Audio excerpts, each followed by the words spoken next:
Hello and welcome to our webinar on the Master of Public and Social Policy. My name is Monica and I'll be your MC for this evening.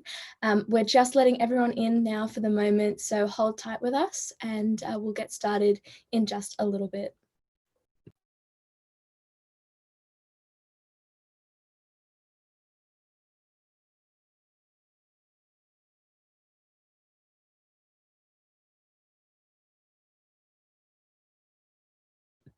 While we're waiting for everyone to roll on into the session, guys, please do remember to feed all of your questions in for our panel tonight.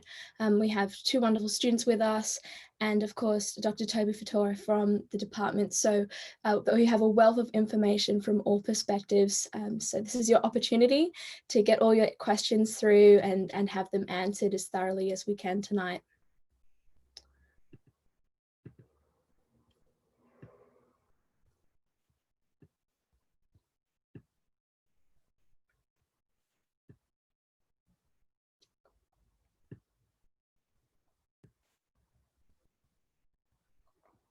Excellent. Well, I'll get started. Welcome to tonight's session, our webinar for the Master of Public and Social Policy here at Macquarie University. We'll be showcasing careers in public policy in particular. You'll hear this evening about the course and the experiences of our students as they pursue aspirations in this field. Before we start, I would like to acknowledge the traditional owners and custodians of country throughout Australia and their continuing connection to land, waters, and community. We pay our respect to them and their culture and elders past, present, and future. So hi, welcome to this evening's presentation. My name is Monica. I'm a student ambassador and a current student at Macquarie University, studying a Bachelor of Social Science with a Bachelor of Laws, majoring in criminology. So I myself have a particular interest in all that we'll have shared with us this evening, but I'd like to introduce to Dr. Toby Fattore from our university, who is a senior lecturer and course director for the Master of Public and Social Policy, who will provide a quick overview of the degree at Macquarie University. We'll then welcome two of our current students, Sian Bollingham and Viola Tsikikise, who will share their own personal journeys and experiences. We'll also have the chance to answer your questions towards the end of the webinar. So please feel free to type them into that Q&A function down the bottom as we go. So before we start, a little bit of housekeeping. If you have those questions, pop them in the box and we'll answer as many as we can, either live towards the end of the webinar or by text in the Q&A box as we go through. The session is being recorded, so if you miss out on anything, we'll be sharing it with you after the event. If we do run out of time, don't worry, you will still have an opportunity to book a one-on-one consultation to talk through your questions with someone from our team. And I'll be sure to share that information with you on our screen just at the end of the session tonight as well. So without further ado, I'll hand over to you, Dr. Toby. Thank you very much, Monica. Look, I want to give just a brief overview of the Master of Public and Social Policy. I am, as Monica said, the Program Director of this particular degree, and I'm also an academic staff member in the Department of Sociology. I teach into the program, and I also conduct research on various aspects of child and youth policy in particular. So why do a Master of Public and Social Policy? Okay, look, as recent events and many recent events has really shown us, there are several challenges that are really facing Australia and the world today. And really all of these have some kind of social dimension. So this is the case for issues such as climate change, for addressing inequalities, for addressing issues like food security, healthcare, education, the economic crises that we face and population aging. And so the Master of Public and Social Policy attempts to find or equip students to work towards finding the solutions to really help address some of these major challenges that we're confronting. And it does so by developing skills in our graduates to make sense of the world through critical inquiry. And it does this with a dual focus on applied social research and also on policy analysis. So when you graduate for a degree, you definitely have extremely a broad range of skills and strengths in these two areas. So the social research skills help you inquire into the social world. We've heard a lot about fake news, about misinformation, but what the degree does is that it helps you sift through a lot of this by finding out what evidence is all about and what good evidence is and where to find it and also how to produce it. The policy related skills give you a set of tools to bring about social change. So this is how we might make the best kinds of decisions using evidence that we might obtain through social research, but also taking into account other factors to deal with a need or a problem that we are seeking to address. And really now more than ever, we need people who can address these complex issues and challenges we face as a society. And so the master's degree is designed to produce graduates with the capabilities to do so.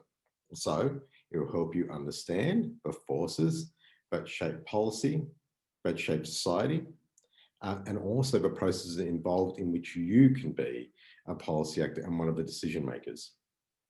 So I want to spend a little bit of time about talking about the program, and then we've got the opportunity to talk with Viola and Sean and address any questions that you might have. So the degree. Now if undertaken full time, it involves 8 core units, essentially undertaken over a 12-month period, but there's some degree of flexibility in that timing. The fact that it's also an 8-unit degree, an 8-subject degree, also means that it can combine with other master's degrees to provide a double master's program for you. Now, if we look at the degree structure overall, we can see the dual focus that I was talking about initially reflected. There are some units that are more about policy processes and developing policy skills. And there are those which focus more on research, gathering data, and also critically evaluating data. So the combination of those two are a really strong combination, which are useful in a whole range of contexts, which I'll talk about in a moment. So let me go quickly through the units, and I'll start first by talking about the more policy-focused units. Now, and I'll just go down the list. So advanced introduction to policy. Now this focuses on how policy is made and who makes it. So it introduces students to the policy process, to the state, to issues of governance, who are stakeholders, the complexities of policy process, and how social actors cooperate and also often compete over policy. Right? Because policy is often about the way that we define what an issue should be, and also a competition or a contest over how we distribute valued resources. So decision makers often try and mediate between competing interests, and an advanced introduction to policy essentially engages with how you might go about doing that.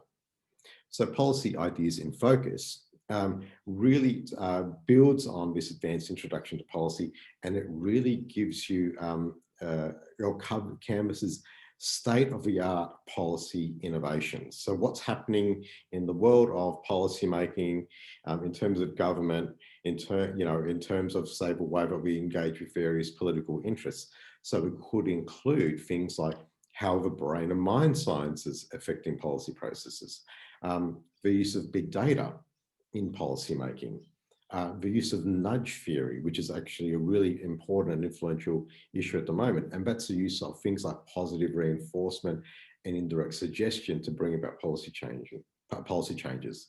So these are all areas that students might learn about in the course. And it's also our way of keeping abreast of policy innovations and policy developments that are occurring in the world. So the policy design concepts and case studies unit really simulates a real world policy making environment through the use of case studies. So it involves students using that information that they've learned in other areas, and they work through case scenarios in a small team. And you might work on a range of problem definitions and a range of policy scenarios. You might develop policy instruments to address something like, for example, refugee policy or climate change policy, and you might consider alternative policy solutions. So within that, students might also consult with experts and real world stakeholders in a given policy area to get their perspective as well. We will often bring in experts in a particular policy field into the course as well. Now, making public policy in a globalized world then takes all of this and puts it on in a world stage. I mean, we can see what's happening, for example, in the United States of America, but policy issues are really just local and regional, although many and all do have that characteristic, but they also work in a global field and a global stage. And policy ideas and policy influences actually circulate around the world. So in this unit, we examine those influences and how policies and the way that policies are made, this real interaction between international, national, and local and regional influences, including domestic institutions and actors, as well as global institutions and actors. So for those of you who are very much interested in international relations, this is very much also about that as well. So really what we're trying to do here is bring together global and local connections. So those are the units with, a more policy related focus. So the other 4 units have a more research methods data gathering focus, and these include social impact assessment. And that's where you learn about how to conduct a social impact assessment, which is a really in-demand methodology, which is used at all levels of government. And it's really about saying, okay, if we're going to make a decision, how can we evaluate what the impacts are going to be from any decision that we might make? Very, very powerful stuff. The evaluating social policy complements the social impact assessment, because essentially because it covers the various evaluation techniques, and that's using what are social research methods to say, well, how can we measure whether the outcomes that we want to achieve have been achieved or not. So for example, today you might have listened to the news or read in the paper about the extension of the cashless welfare card in the Northern Territory. Now, we can evaluate whether that particular policy intervention has actually improved the lives of people or has had other effects. And have there been other incidental effects? So evaluating social policy really gives you a lot of the skills and the tools to be able to conduct these evaluations and see whether decisions that are made by policymakers and whether particular policies have their intended effects and also have unintended effects. So some very, very powerful stuff. Now, doing social survey research and qualitative methods for policy are kind of really the units that give you the tools for data collection.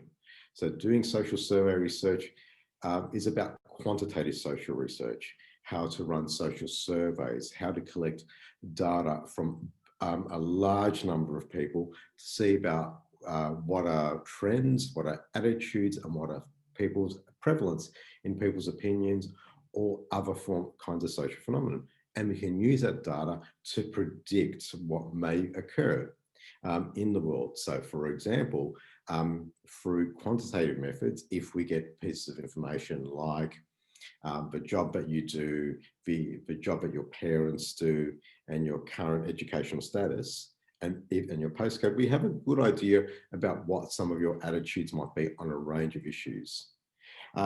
Now, qualitative methods then also complements those very powerful quantitative techniques. Qualitative methods are about using things like interviews and focus groups and observations to make sense of why things are occurring in the world. So this is more about working with smaller groups of people and understanding particular topics in depth. So you can see that both those social research methods courses very much complement each other. And this provides evidence for good decision making. So the thing about all of those courses is that it teaches you not only how to critically evaluate what good evidence is, right, and what not so good evidence is, right? So to be an even better consumer of data, but you get the skills to produce information, to produce evidence, to produce data. And that is an extremely powerful set of skills, which very few people have. Okay, so what can you do with the degree? Now, look, if you're doing a master's degree of nursing or a master's degree in optometry, they're great, they're really good, but essentially they only qualify you really to do, well, to be a nurse or to be an optometrist. But if you do a master's of public and social policy, you are qualified for a range of positions.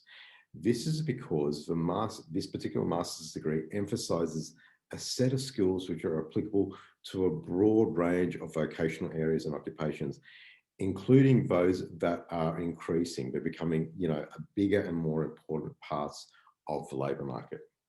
So if we look at a bit of data, Graduate Careers Australia, their most recent data showed that approximately 90% of postgraduate coursework graduates in the social sciences across Australia were in some form of full-time or part-time employment, and that the mean salary of those graduates was approximately $80,000. Now that's just essentially the starting salaries for new graduates.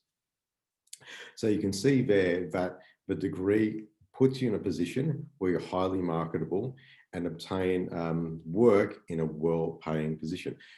But beyond that, the work is extremely diverse and extremely interesting. So you can see there I've put up a whole range of career opportunities that our graduates really are currently working in. So from working as community development workers, through to town planners, to policy analysts, to social researchers. And also reflecting that diversity, we can see that there's a whole range of employers that our graduates are employed by, from in the private sector, in the not-for-profit sector, by government, in a range of policy areas, in the social welfare sector, often actually working within consultancy firms, and also going on to run their own consultancy firms. So think tanks and trade unions. So you can see here, there's a diverse range of opportunities available to our graduates in the type of jobs and also the sectors that they can work in. Now I'm going to come to my final slide here. So really, why should you join or undertake or, enroll in a Master's of Public and Social Policy? Look, the degree qualifies you for a set of skills which are highly adaptable. It emphasizes the abilities to research, to adapt, and to apply knowledge. And so this gives our graduates a real advantage. So in the near future, some jobs that exist now will no longer be in existence. Others will have been created that we don't even know about yet. So even with existing jobs, the way that we are doing things may alter dramatically. Now, given this, there'll be more and more reliance upon graduates who have the skills to critically analyze information, to create information, and to apply that information to real-world problems, and also to direct other people in the use of that information. So, ultimately we need people equipped to also ask critical questions about how the social world functions and why things are the way they are. And also then to develop solutions to those questions and to the problems that we're facing. So our graduates get those skills, and the Master of Public and Social Policy, I would say, is perfect for this. So you should come and join us. Okay, so now I will end my part of the presentation here and stop sharing my screen. Excellent. Thank you very much for that presentation to really go through some of that nitty gritty about the course there, Toby. So before I introduce our students to give their perspective on the course, I will ask you a few questions that we've had come through. So thank you to those of you who have popped your questions in the Q&A function. Please continue to throw some in there, both for Toby and for our students. First of all, Yasmin asks a very good question, and she'd like to know what the difference it might be between this master's and, say, a master's of research with politics or international relations as its focus. Yeah, that's a very good question. So now a master's of research is very much aimed at an academic career track. It's a great degree, it's a great qualification. By the way. So, you know, I wouldn't discourage you from doing that, but that's essentially a Master's of Research replaced kind of the honours degree within many degrees at Macquarie University, and is a stepping stone onto, for example, a PhD. Whereas a Master of Public and Social Policy is a coursework degree, which is very much vocationally focused and sets you up for a professional career. Now, having said that, many of our students often complete an MRes and also then do a Master of Public and Social Policy. And so there is some degree of articulation between the two. Excellent. Thank you for that answer. And while we're on that topic of how to find your pathway into this particular choice of master's program, I will answer one of our questions that came through about what courses or what particular bachelor's degrees you can do to get into the master's program. You can find all of that information on our website, and there's plenty of information about this course as well if you want to go back through all those specifics of what you'd be studying and what lines up to your particular interests and your career aspirations as well. We also have another question that's come through. Toby asking for you to talk more broadly about the fields that are involved. So perhaps even if you have some examples of areas of particular research that students might be interested in that they could perhaps explore through this course. Okay, so this is addressed in a number of ways. So in our case studies course, we often then focus on particular areas which rotate. So we've run this course where we focus on refugee and asylum seeker policy, on migration policy more generally, on issues around climate change. But the second aspect, and this is very much evident throughout pretty much all the degree, is that the way that we provide assessments, it's rather open. We might set a particular core activity, and then we will give students the choice to then pursue a particular interest. So for example, they might write a briefing paper on a particular policy topic, which is in, currently has policy relevance. That could be something about, for example, closing the gap, or about, sort of climate justice, or about aged care. So there's various ways in which you can pursue particular research interests. Now, if you do that across all the units as well, then you also build up a repertoire and quite a deep knowledge of particular policy areas. And all the unit conveners are open to this strategy. This is one of the ways that we build flexibility in the degree program. That's fantastic. It's great to see that there's definitely a lot of support for students to really follow what their passions and their interests are. And perhaps that's a great way to line it up with whatever work they're doing outside of the classroom as well. So they really have that as a good career development. Excellent. Thank you for that information, Toby. Now, I will introduce the rest of our panel for discussion today. So if I could ask both Sian and Viola, if you're able to just introduce yourselves and give us a little bit of information about why it is that you chose this particular course. Sian, I see you're ready to go off mute, so you can start first. Hi everyone, for being ready. My name is Sian. I'm doing the Masters of Social and Public Policy. In this first semester, I was also doing Masters of International Relations. I actually chose this course because I originally, a bit of background about myself, I actually did an undergrad of business administration and international relations as well. But I found them very broad and general, and after going into the workforce, working overseas and with activist organizations, I realized that a lot of policies that were implemented in them were good in theory, but I mean, if you're not at management level, there are lots of disconnects between what was wanted and what actually that meant for colleagues. So they'd be quite often would just be really against whatever policy management was putting in. So after seeing that and working in organizations that were really trying to make a difference, but weren't actually able to get those structures in place, I decided to come back, do a little bit more study on something a lot more practical and applied.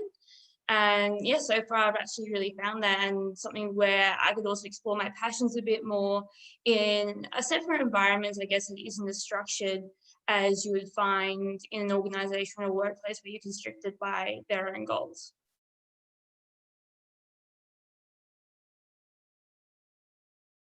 Excellent, thank you, Sian. And Viola? Hi everyone, my name is Viola, and I'm also doing a double master degree in public policy and international relations. As a background, I did international relations as well. And the reason why I chose public policy is I'm really passionate about policy, and I really wanted to be one of those decision makers that change the world, that's there to advise so many federal governments on the crisis that we're currently facing. In Australia, we have recently been having the bushfires that have been spreading all over, and I thought it was a very good program and to be able to advise on that. And yeah, I feel like with people like Professor Toby, you can be able to do it because he is really one of the good lecturers that really touch on that, and they'll help you shape your future towards that.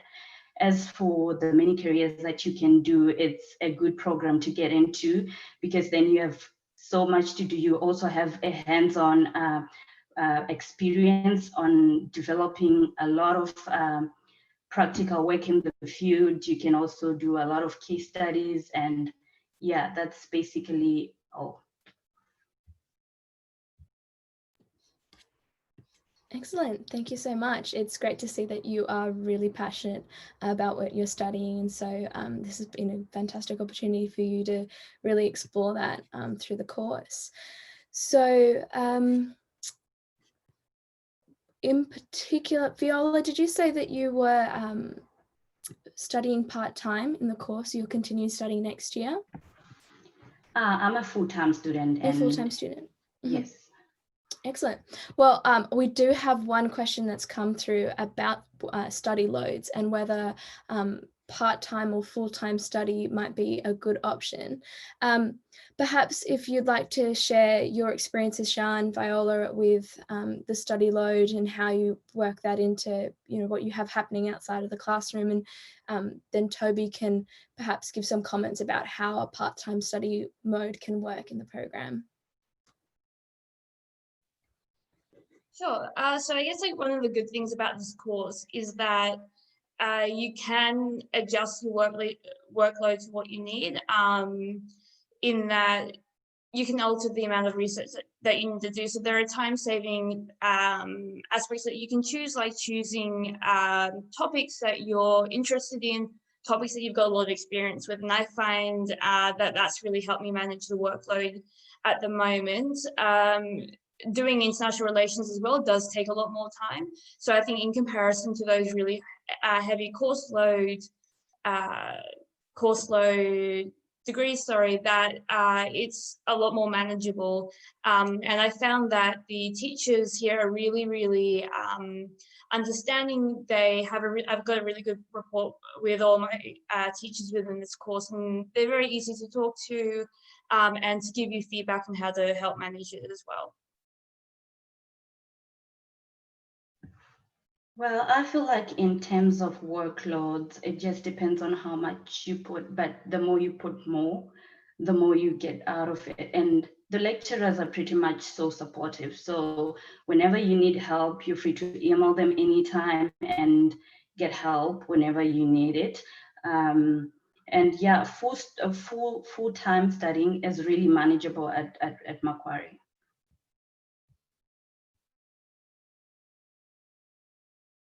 It's lovely to hear that we are all supportive, which is wonderful, and I think that's actually true. Perhaps not me. I think I'm a nasty one. But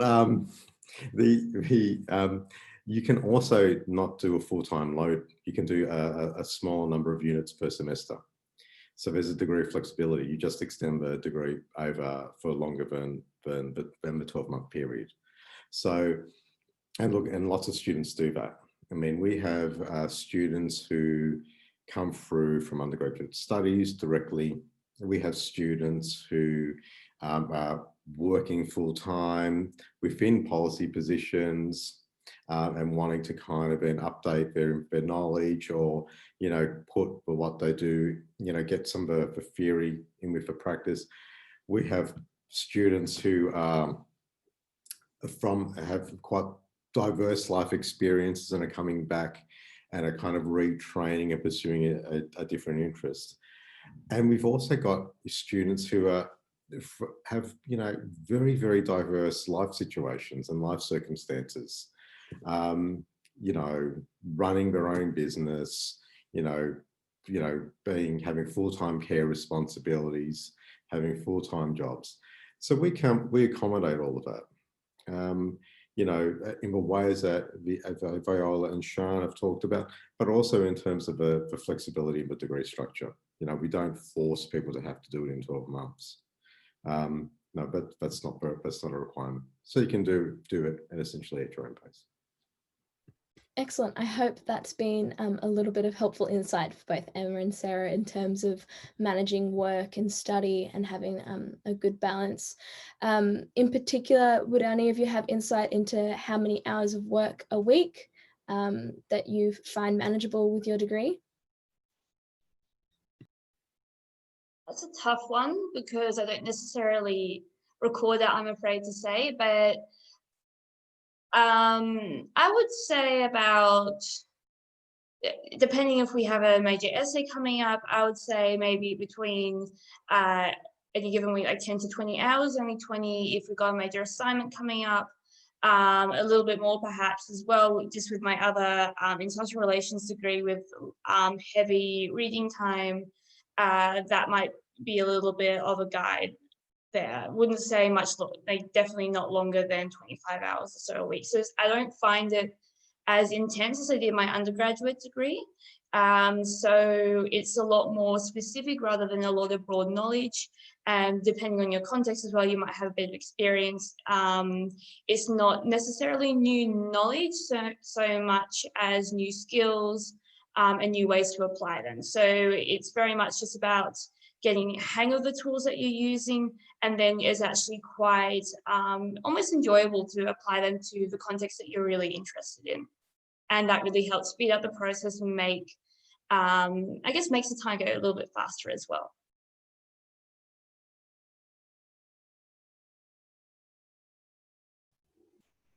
Well, for me, I think it's a little bit of 20 hours that you put in, and it, like Sean said, it just depends on how much workload you have. So the more workload you have, the more hours you have to put in. It might be more, but it just all depends on what you have to do and how much workload you have. That certainly makes a lot of sense, and I'm sure there's a lot of support there with tutors as well to make that really work. So we have another great question that's looking at degree pairings and double masters that's come through from Yasmin. Toby, and you might be able to lead an answer with this one, and it's asking what double master's degree pairings would work well with this one. Look, I would say that because of the nature of a Master of Public and Social Policy, which is about decision-making, the policy process, and the evidence and social research, but it actually pairs well for a whole range of other degree structures, because all the other degrees, for example, whatever it is, Master of Security Studies, Master of International Relations, whichever one you want to choose, all are about a particular policy area, right, without necessarily going into the policy skills. So I noticed that there's another question about cybersecurity. Now, any area where there's a need to make decisions around in a systematic way, right, or a degree which is about understanding the world that we live in, will complement the Master of Public and Social Policy really well. I mean, for example, a Master of Public Health or a degree in, I don't know, any area, criminology. I mean, all of these areas give you a kind of a focus of topic and a particular expertise, but not necessarily the skills about how you go about making good decisions, well-informed decisions, and also being a policy actor. So I would say this is the way you should think about your degree pairings. If you think about the Master of Public and Social Policy as giving you certain skills, that gives you kinds of expertise to be able to implement in an area of interest and expertise or content knowledge. The other thing that I would add to that, however, is that with, say, for example, any degree, a master's degree which is on a particular topic area, and I think Sean and Viola also touched upon this earlier, those content areas need to be constantly updated. And the Master of Public and Social Policy, in a way, gives you the skills to update those areas as well. So I would say it pairs with a whole range of other master's degrees. And actually, this is something that Macquarie University is increasingly encouraging and also exploring and advertising an increasing range of double degree pairings.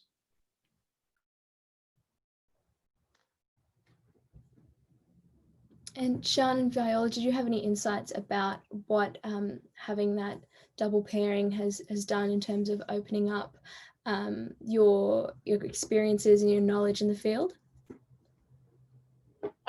Sure. So I guess after doing the international relations in undergrad course, it's been a couple of years. So coming back and pairing that with the current degree gives me a refresh of the issues. And again, that's those issues that you face in your other degree can always be brought across to the Masters of Policy and then back again.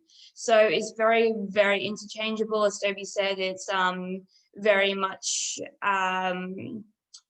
applicable to your area of interest, field of interest and whatnot, especially if you have a specific career goal in mind. It not only gives you the skills you need for that career goal, if you need a specific course for it, but also, I guess, gives you a bit of an edge to actually put that decision-making or the framework of your work into a more strategic format and actually being able to direct decision-making in the workplace. And giving insight on it as well for improvements to make to really bring out the value of your work as well. So even looking back at my past experience, I realized that this would have been a really, really good resource to have in previous work or in previous actions I've been participated in. Well, for me, doing a double degree has really been an eye-opener, as well as a very good skill to have, because some of the skills that you might acquire from policy, you also acquire a different set of skills from international relations. Now, when you put them together, they become so valuable that you get to learn more, you get to be more hands-on, and I feel like it opens up more opportunities in what you're gonna do in terms of which if it's a certain sector that you want to join, let's say you want to join like policy, you'd have a refugee like kind of experience from international relations, as well as dealing with other situations and policy as well. So that's like having both advisory roles, which is a good set of skill to have. Yeah, excellent. So it's really important for students in this area is that opportunity to really broaden your knowledge and your confidence in current issues. Sian, as you highlighted, super important for employability as well, that you're up to date, that you're relevant, and that you're really engaging with some high level big concepts that are really topical. And on that note, in terms of employability, Macquarie University is fantastic. I know from my own experiences as a student in making sure that we have practical experiences and ways to get stuck in and get some hands-on experience and actually apply our knowledge in a real context. So Toby, if you're able to shed some light with us on how there's opportunities, experiences and benefits of our practical placements and internships, and how those set our students up for their future careers. Well, I mean, Monica, I think you really summed it up really well. And I think Viola and Sian have also kind of addressed this. So part of one of Macquarie's kind of distinguishing features is that it has a very an outward-looking focus. It's essentially, it's not just like this, the employability is not just an add-on. Employability is in all the coursework degrees in particular are very much integrated in the course design, in the particular subject and unit designs. So essentially, when you begin a unit, you always have a component which is about underlying principles and theory, but also then quickly about how to make that theory relevant and practical. So as well as the theoretical and the principle and the baseline knowledge, which I think you really need to be able to be adaptable in, you know, the workplaces of the present and of the future. You then also have these skills, all right, the how to be able to make you essentially job ready.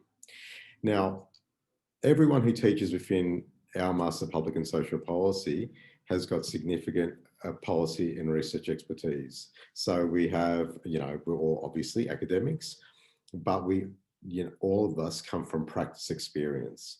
So many of us have worked in the public sector for decades. Others of us have worked for not-for-profit sector. Some of us have actually run political parties. And so we also then bring our practice knowledge, you know, of that sense of, you know, work, being employed, working in the real world, and also actually employing other people for most of us, where we have given other people jobs and we know what we're looking for in graduates, into our program design and into our unit design with the Master of Public and Social Policy. And we also very much are constantly engaging with, you know, professional organisations and employers in the field. So we have relationships with the Public Service Commission, you know, with New South Wales Council of Social Services, with the Australian Council of Trade Unions. And we talk to these people who run these, you know, various organisations about the kinds of skills that they need in their employees. So we design it in. I mean, so Macquarie has it as a kind of a key ethos of their teaching. You're taught by people who've got a lot of practice experience, and we build it in not just as an add-on, but as a fundamental feature of all our units. And that really sets people up. Fantastic, and great to get that insight into really what knowledge and experience the fantastic faculty is coming and bringing to the table for our students too. Some great insight. So this is another question for you, Toby, just on a more of a content-based level and a theoretical level. Pauline was asking, she's not too sure about the difference between public policy and social policy. And so she'd love to hear more about your thoughts on that. And I'm sure Sian and Viola, from your study, you might have your own opinions or comments to add in as well. Well, shall we let the students go first? It might be a good test, huh?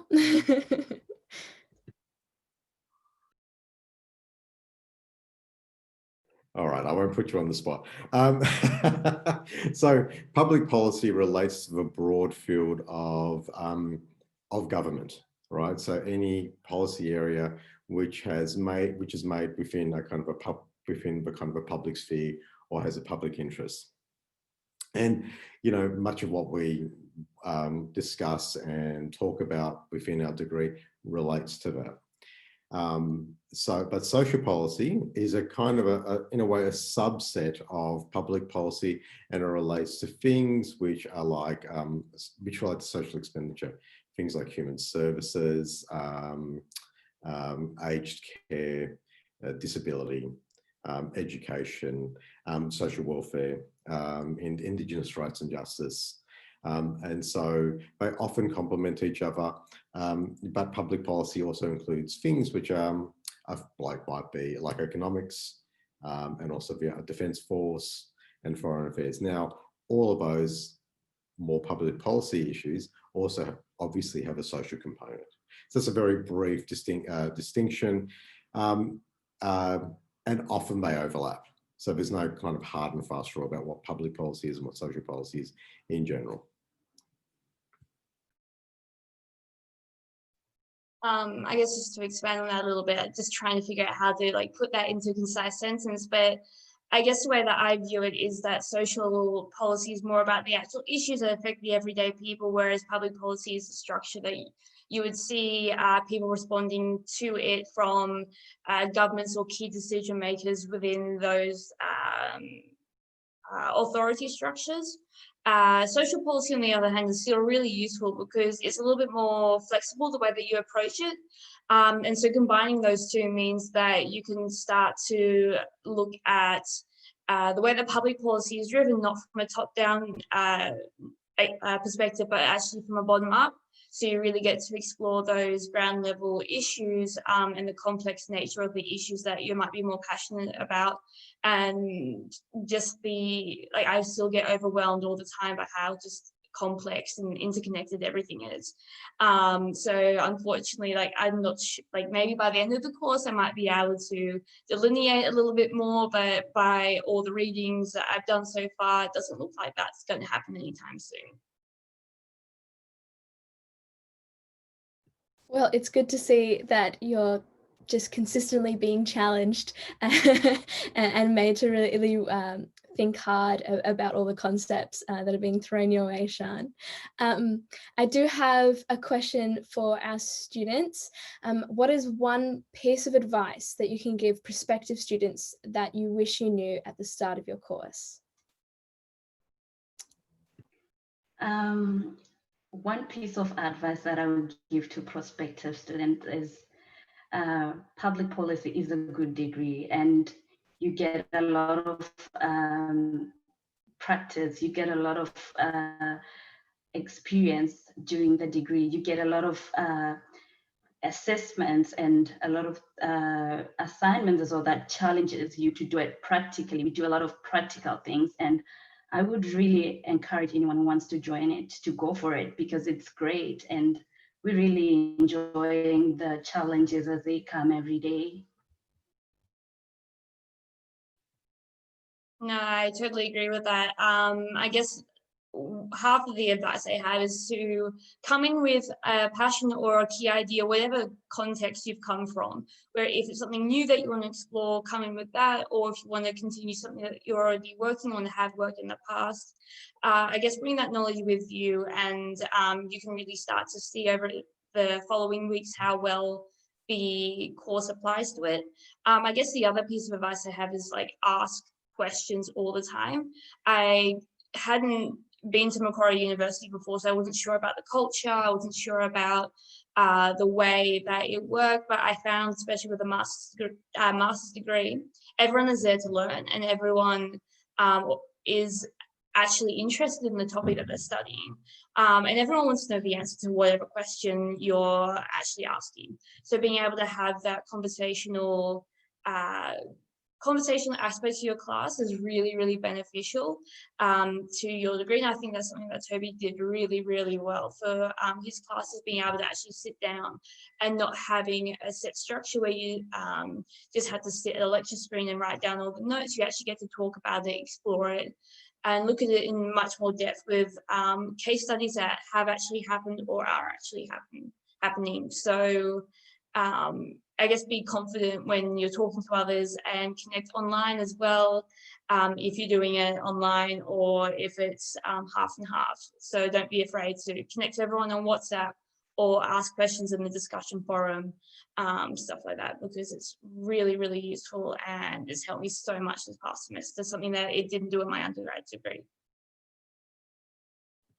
It's definitely some really good advice, Sian. Definitely, really getting stuck in, making the most of it, and in connecting with your peers in really effective discussion.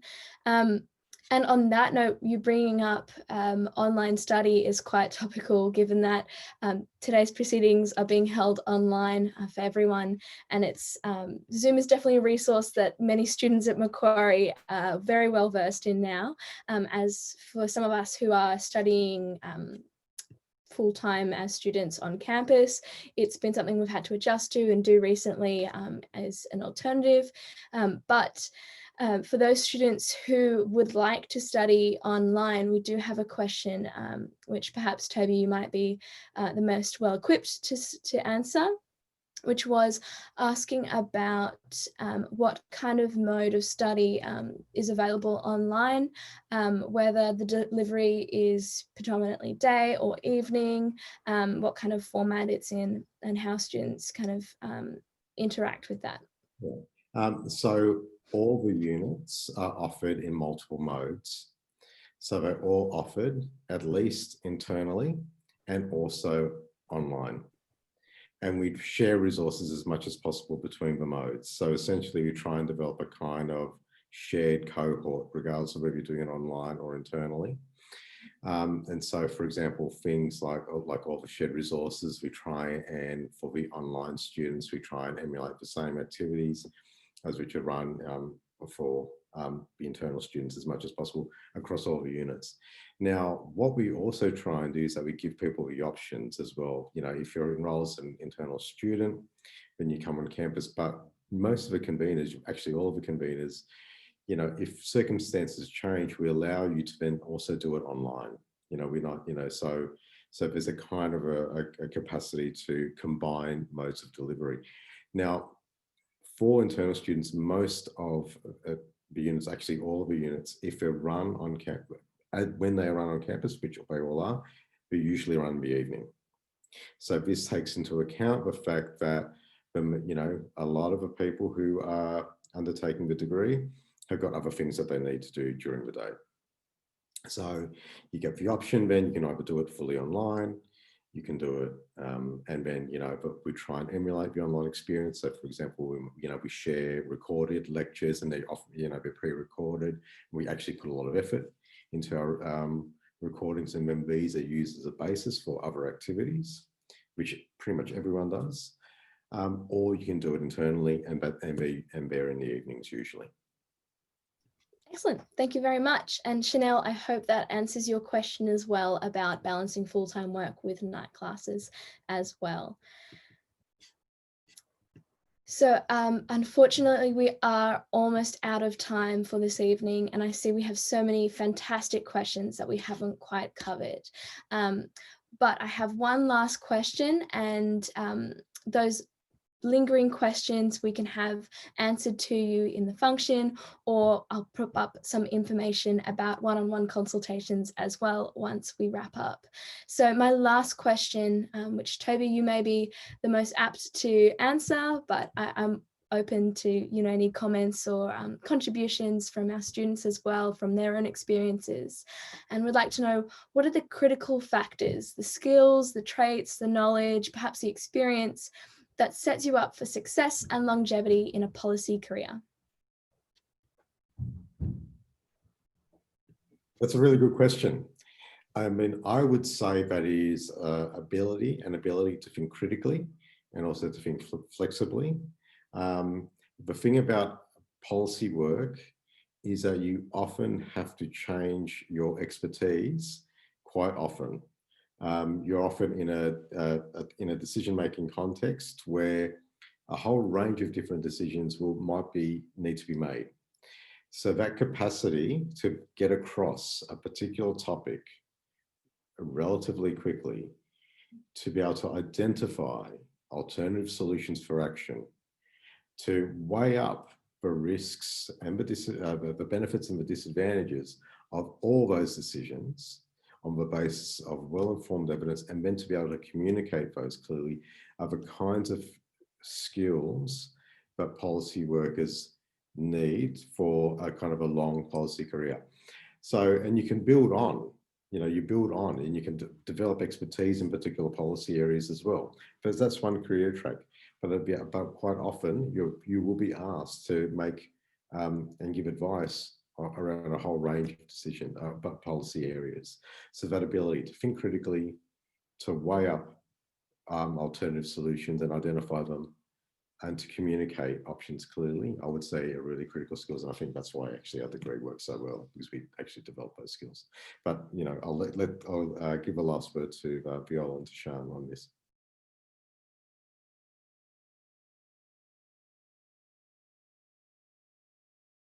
Look, I'm taking notes from Toby on this one, just because I haven't necessarily had a strong background in this. But for me, I think it's just being very open-minded, just to expand a little bit more, being confident in exploring your own passions, and I guess being open to make changes in your choices as well. The whole point of this research is to figure out if you're right or wrong. So being able to be open to the fact that it's very likely that there are assumptions in your decision making, and that there is a better alternative at the end. So I guess, yeah, just being open to being wrong, but also to be able to put those, have that confidence to actually go and research it in the first place. I also think, as Toby and Sian mentioned, it's all about how open your mind is and the kind of skills that you're willing to bring, and also how you really want to apply the skills that you have. That's fantastic. I think you make a really good point about being open-minded, and it's great to see that we've had so many of our participants tonight asking questions, because they're coming from so many different fields, which is in fact a great indication that you've already got a head start and that you're open-minded, you're really curious, you want to know more, and you're bringing great experiences and knowledge from many different walks of life into this course. So hopefully you're going to be ready and rearing to go and interested in joining us next year to get stuck into it all. But unfortunately, that's all we have time for today. So thank you so much to our panel, Toby, Sian and Viola, for sharing your careers and stories with us. And thank you to everyone for joining us as well this evening. As I mentioned earlier, as you know, the session is being recorded and will be shared with you after the event. So we'll endeavour to respond to any questions that we haven't gotten to by email. If you have any further questions, please do not hesitate to get in touch with us to book a one-on-one personal consultation, so we can have a discussion between yourself and someone from our team to go through all your many different options with Macquarie University, all those questions you've had about how to get into the courses you want, how to succeed, and how to follow the career path that's for you. So thank you so much for joining us this evening. Take care, and hopefully we'll see you at Macquarie University in the near future.